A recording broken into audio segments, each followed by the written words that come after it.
gonna jam to that music for a little bit. Let it play.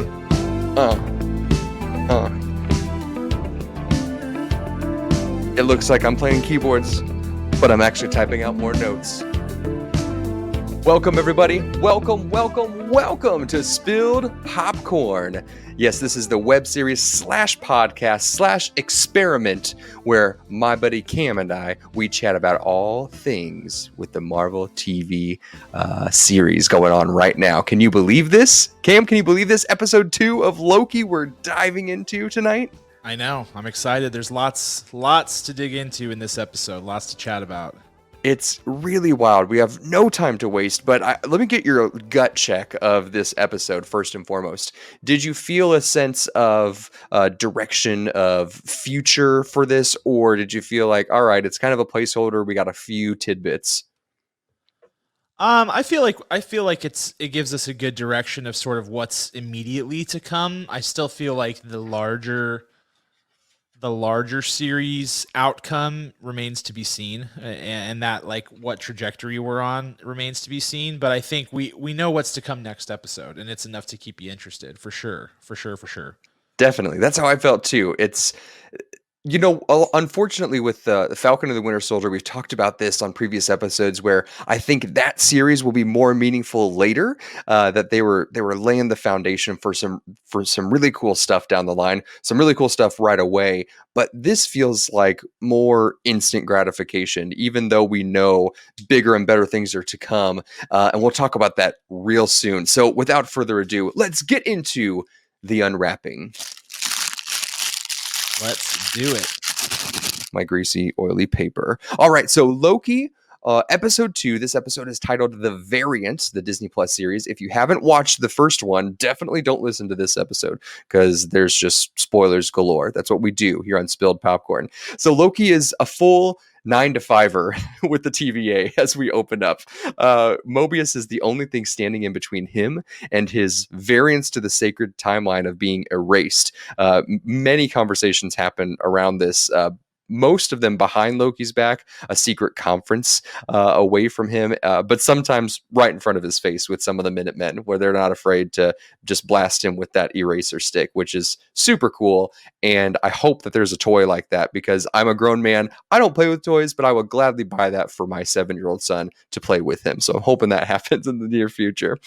We've got Mobius and Loki and the team, the Minutemen team. They suit up in an attempt to catch the variant, destructing the timeline intentionally, just over and over and over again. They're trying to capture this guy. They think it's Loki. We still don't have a full verification on this, even by the end of this episode. Hopefully we'll find out in episode 3 on that. But Loki slips into his old ways. We dive back into, is it like the 1800s, Cam, our first timeline jump? They go to, is it the Renaissance Fair? Is that the yeah. first one? So that's 1985, but yeah. 85. That's why I got mixed up. I was like, oh, we're back in the olden days. Yeah, Wisconsin, the Renaissance Fair. They tricked my mind just like that. I love it. And you get people. That's right. The girl at the front, she says, hey, you're not dressed appropriately. Yeah, you're not in theme. What's going on? So we jump there as our first kind of hunt with Loki fully engulfed and ready to go with the team. And he slips into his old ways. He tries to trick them, and then he almost has them, and he almost gets away. But Mobius just very clearly is like, nah, you almost got me, but let's go home. So then Loki becomes kind of a detective, if you will, for the TVA. So he goes on this long trail of detective work and looking through old files in this giant library, and he discovers the crumbs and differences between what's going on with all of these differences in Loki's timeline, Loki that we knew up through Endgame. What he finds specifically is that the Loki variant, there's a little glitch in the system, which is very exciting, is that apocalypses get reset. They reset for the timeline. They reset civilizations, and anything that happens during that time, it won't affect the little dial, the little line chart that keeps going up to red line. So they go and they test this theory in Pompeii. Very fun, silly, wild moment. We get to see Tom Hiddleston just act a fool, and it's fantastic. And they test the theory, and it works. So their theory is that the variant Loki, the destructive variant Loki, who's been killing off all these Minutemen, is then hiding in these apocalypses before he hits the next spot. Brilliant, brilliant, brilliant, brilliant. I don't know if that's in the original or in some version of Loki anywhere down the line, but I love it. It's exciting. And then the mission that we find out, this variant Loki, in quotes, we find that it was to continually blindside the Minutemen, to capture their reset charges, and then to just drop a nuclear bomb in various points of the timeline, so many that the Minutemen would not be able to go and save the timeline like they normally do before it redlines. Brilliant plan by the villain. Don't know the intentions behind it other than mass chaos, and I love that theory. What am I missing? Anything I'm missing, Cam, that's crucial? I don't think so. I don't think All so. right. All right. And then a little bit of a cliffhanger. Loki meets presumably a female version of himself at the end of this episode. Not confirmed in any way, shape, or form. We don't get much time with her at all. And then Loki rolls out with her into one of the time portals, which is super exciting. It just sets us up to say, where are we going next? So Exactly.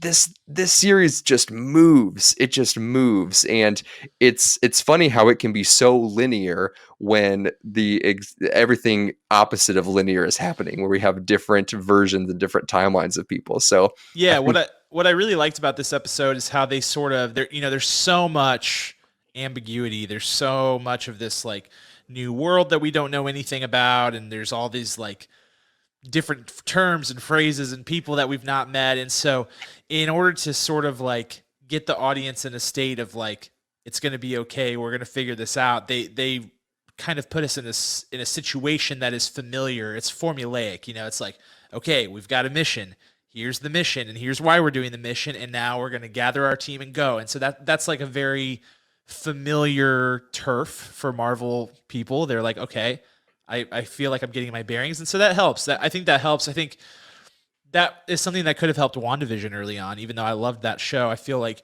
it sat in the gray for a long time and people started to be like, what's going on? It was 2 full episodes of just like, what is happening? And in this episode, they start to like put together the pieces. So I thought it was a good move for sure. Yeah, you're exactly right. The hearing them say, giving us terminology, giving us explanations.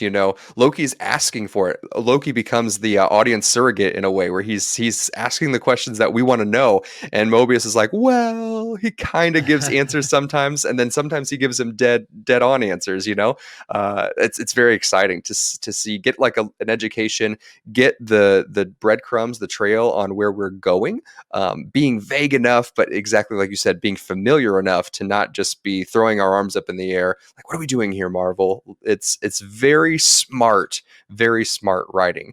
So with that, I got to jump right into the butter, because this feeds right into that. And one of the best parts of this episode, we got a lot of this in the first episode, but especially this episode, is the actionable dialogue. It's actually pretty impressive to watch. You can have a dialogue between people, and there has to be something that comes out of it, right? Sometimes it can be mundane, and the mundaneness of a dialogue is exactly what you need.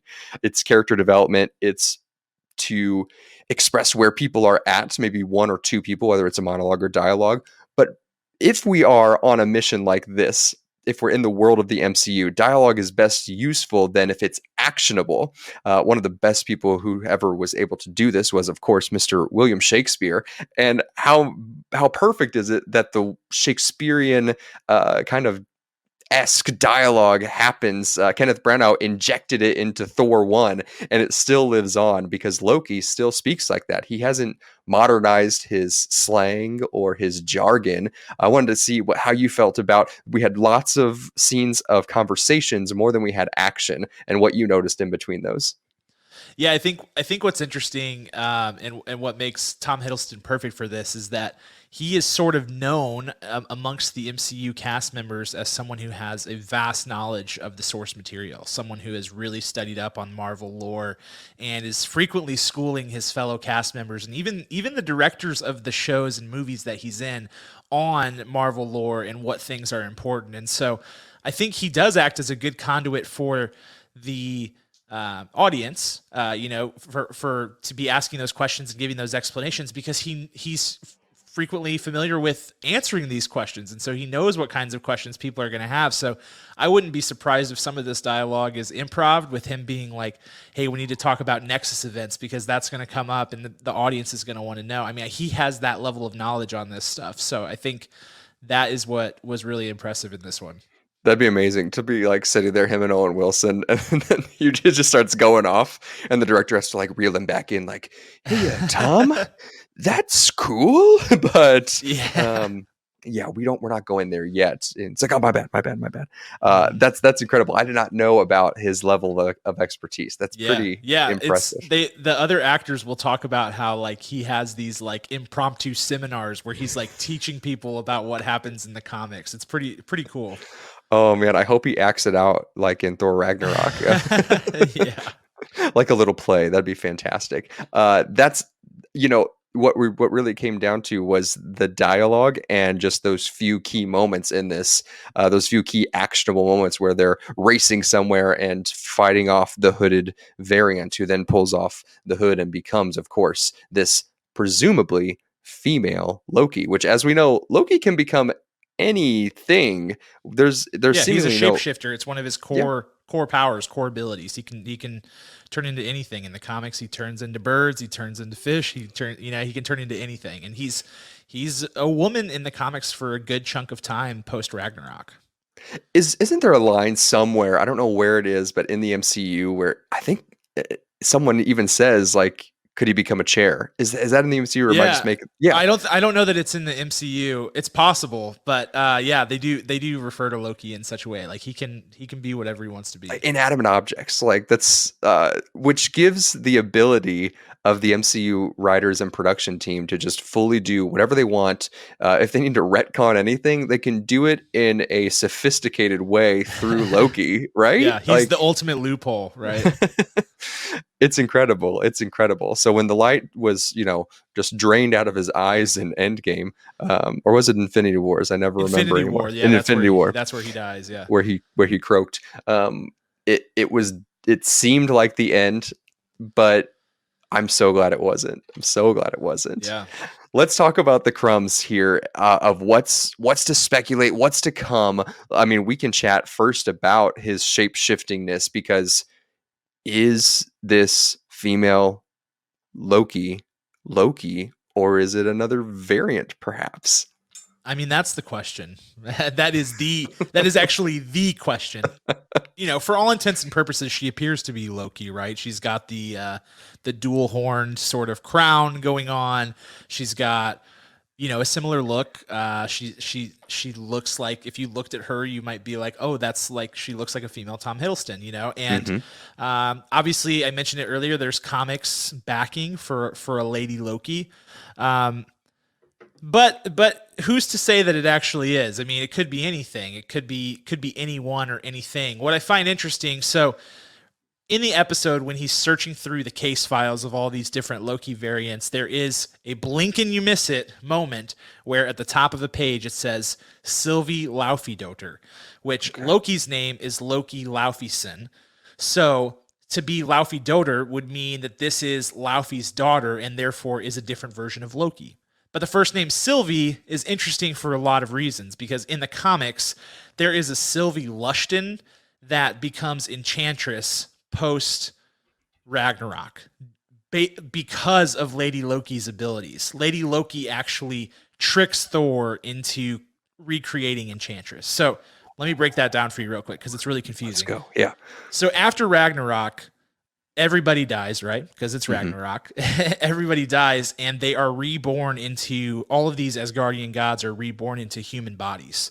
And Thor is sort of the first one to be awakened and to remember his past as an Asgardian god, and he has this idea to sort of recall all of the Asgardians to this new Asgard, which is going to be in Oklahoma, of all places, actually. And so he's trying to rebuild this old Asgard, and he tries to call together all these Asgardians. And Loki is also aware of his past as an Asgardian. And Thor's plan is to bring everybody back who's good. So no Loki, no Hela, no Enchantress. I don't want any of those goons in here, just the nice Asgardians. And Loki tricks him into bringing everyone back. And so as part of that, Loki, Lady Loki, because Loki's in a female body at that point on Earth, actually, in a way, tricks Thor into bringing Enchantress back to life in human form. And the human's name is Sylvie Lushton. So all of that is to say, the name Sylvie is significant, right? Like it has significance. Enchantress is a huge villain in the Marvel comics and would be a huge villain in the Marvel Cinematic Universe, without a doubt. But the fact that the last name is Laufeydoter makes you think that Sylvie is perhaps a misnomer, some sort of red herring for the comics fans, or maybe just, who knows, somebody liked the name, but does that actually, does the name Laufeydoter really mean that this is Loki?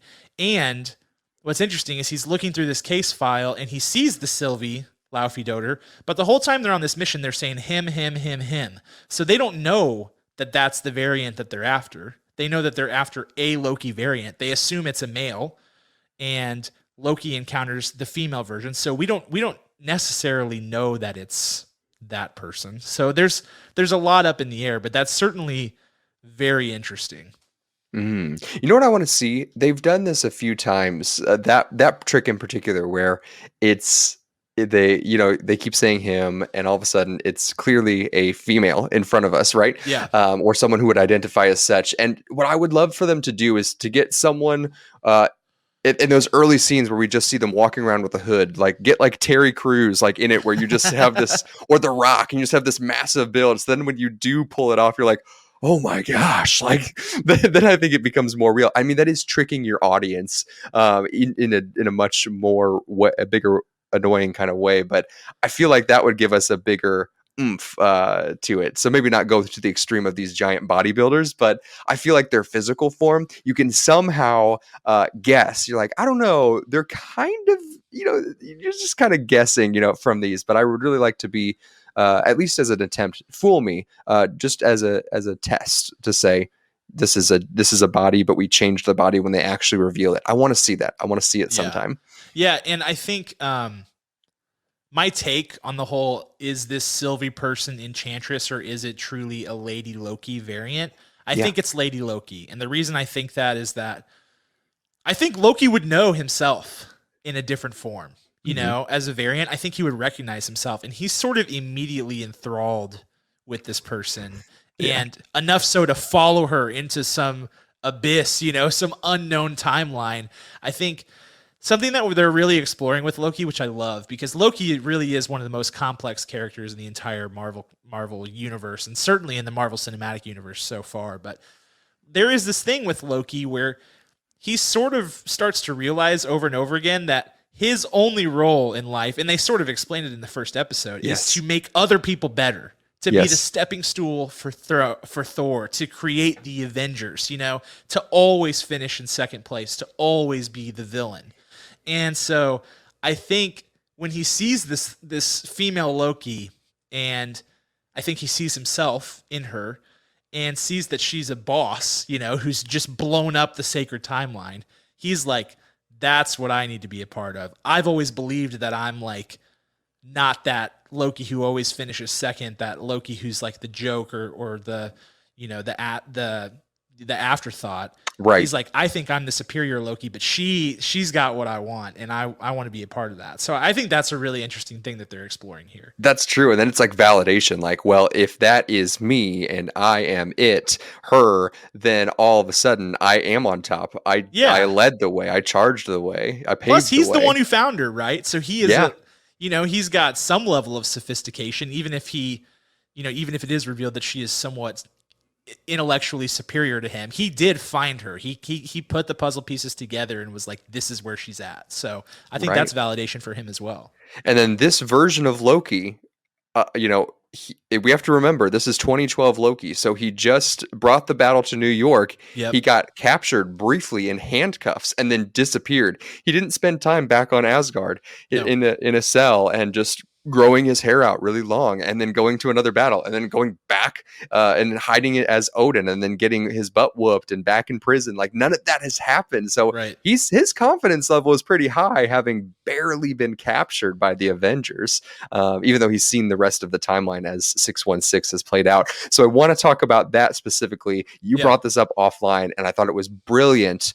The date that this aired was on June 16th. And what is the nugget about those 3 digits, Cam?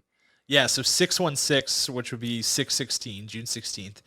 616 is the sacred timeline, for lack of a better term, in Marvel. It is the main reality and timeline that all of the events take place on, with the exception of a few. And if it doesn't take place on that timeline, they let you know that this is like Earth 1093 or whatever. Like they let you know.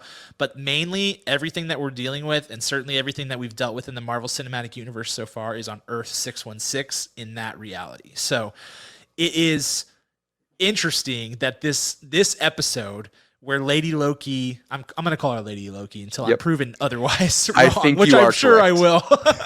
I will. When Lady Loki bombs the sacred timeline, effectively creating the multiverse and destroying everything that we know to be real, it happens on the date 616. So I don't think that's unintentional. I think that's on purpose. No, and how cool Loki wanting to become, just to elevate and finally unlock that evolution of him to be number one. If this is the multiverse moment, which it likely is, because there's no way that the Minutemen capture all of those. There's no way they can reset done, all of those. It's done. That was like 1,000 of those reset charges, dude. That was like, I mean, do they get to one? I don't know. They're so panicked. They're like, where do we start? Like it's not going to work. It's not going to work. And who knows? We could see glimpses into the future potentially on monitors inside the TVA headquarters. That'd be pretty cool, of seeing Doctor Strange running this way and Scarlet Witch running that way and Spider-Man. The possibilities are endless. But I want to see something like that in the main headquarters. Yeah, I mean, I think this show, more so than most, is just primed for Easter eggs. I mean, just totally, like, we're going to look back on this years from now when we're in phase 6 and be like, it was in Loki, it happened in this episode, like we really will. And we may not even know what we're looking at right now, but seriously, this is Easter egg heaven, this show. It'll be fun to watch. And Kevin Feige, I keep thinking about this. When Kevin Feige appeared after Doctor Strange was like starting production or wrapped production, I don't know where that project's at, to be honest with you. He was wearing a hat that had a Doctor Strange logo in 3 different colors that were sort of overlapping each other. And one was the Doctor Strange yellow, one was red, and one was green. And so I just keep thinking that this series is going headlong into Doctor Strange in the Multiverse of Madness, and that movie will exist somewhere in the crux of Loki, WandaVision, and that movie. All of those crazy events kind of coinciding into this insane, time-twisting, reality-bending film. So, I mean, we know at this point in real life, the Avengers campus has opened up at Disneyland, right? Yep. So could we also see in the future, this would be nerddom come true, Avengers Campus 616 and then Avengers Campus at Disney World 1093 and then cool. Shanghai. Oh my gosh, that would be nuts, right? And like you have what if characters over here and you have this timeline over here. What if is the other thing too, because there are so many possibilities to unwrap here. I mean, there is a period of time, like Marvel comics get crazy. They get crazy. All comics do, because they're for nerds. And so they get nuts. And, there's a period of time where Lady Loki is convincing everyone that they're the Scarlet Witch. And people like actually think that it's Wanda. It's like, there is no limit to the chaos that can ensue in the comics. So I'm interested. And it's always interesting to see how the MCU adapts it. It's never quite how I expected. It's always somewhat different than I expected. It's always smarter than what I had in mind. So I'm interested to see. The other thing I want to talk about is the timekeepers, man. Yeah. I don't remember if it was in like the previously on or if it was actually in this episode. But one thing I really noticed in one of the scenes where they showed the timekeepers is that the middle timekeeper of the three looks exactly like Kang the Conqueror, like exactly like Kang the Conqueror.